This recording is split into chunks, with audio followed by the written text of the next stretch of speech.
Parler de renforcement dans le domaine de la course à pied, c'est un peu comme parler du fait de mettre le sel avant ou après ébullition lors de la cuisson des pâtes. C'est contesté et chacun y va de sa science. Il y a quand même quelques données que l'on sait à l'heure actuelle. Le problème, c'est qu'on ne peut pas généraliser ces données sur tout le monde puisqu'il y a autant d'objectifs que de coureurs. Ce que l'on sait en 2025. Une revue systématique de revue de Ramos Campo est sortie justement en 2025 et elle démontre que le renforcement améliore l'économie de course. Donc, ça permet de courir plus vite, plus longtemps, avec la même dépense énergétique. Les renforcements qui semblaient efficaces étaient des renforcements avec force maximale, les renforcements explosifs et la pliométrie, chacun y allant de leur effet spécifique en fonction de nos objectifs.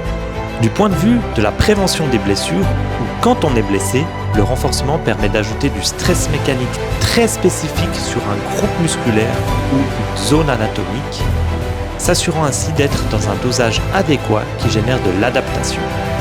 C'est probablement pour ça qu'il a autant d'effets quand on soigne une blessure. Mais alors, qui doit en faire ? Mes recommandations sont les suivantes.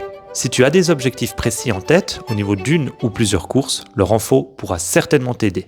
Si tu as le temps et la motivation, il ne te fera en tout cas pas de mal. Donc vas-y. Par contre, si tu as peu de temps disponible pour pratiquer une activité physique, favorise la course à pied.